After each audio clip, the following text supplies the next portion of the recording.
Bakit ba malapad yung noo ko? Kasi malapad din ang noo ng nanay mo. Eh kung sumbong kita.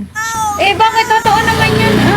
Pag pangit ka, sasabihin ko, namanan mo Oh, na pangit sinasabi yung mo tatay naman mo. Sinasabi mo naman yun, Oh, sinasabi mo, kamukha ko yung dito ko Ganun ng yun. pangit. Oh. Wait! Ano?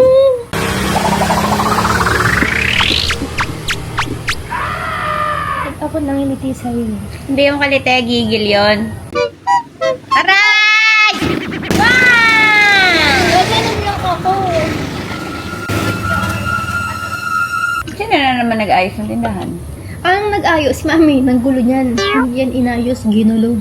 Meron akong hinahanap. Nung mga bata kami, meron kaming puno dun sa unang-unang bahay namin. Yung magkasama pa nanay at tatay ko. So, may puno dun. Tapos merong mga gapang-gapang. Yung parang mga ganyan. Ano yung mga red-red na yun? Sile. Tapos meron yung bunga. Tapos yung buto niya, ang tawag namin, matang birhen. Kasi color red siya na may black. Lason yan eh. Patigas Sabi yan nung mga bata kami, lason daw yan. Saan nakakakita kaya net? Lason daw yun, huwag mong kakainin yun. Matigas to, para siyang munggo. Munggo yung ano niyan, hindi ito malambot. Lason nga, pag matigas, nilunok mo, matasamig ka. Oo nga, Saan kaya meron ito? Bakit? Titikman mo? Hindi, childhood memory. Parang beetle. Ladybug. Mukha naman purgas eh. Wala na ako, lahat nakita ko blurred. Ilan to? Blurred, hindi bulag. Ilan to?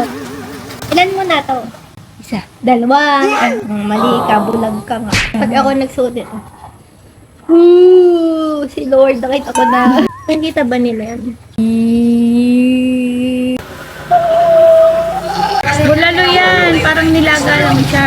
Nilaga. Kaya bulalo, nilagang baka pa. Ano yung pag pork nilaga? Pag baka Bulalo. Pag chicken tinola?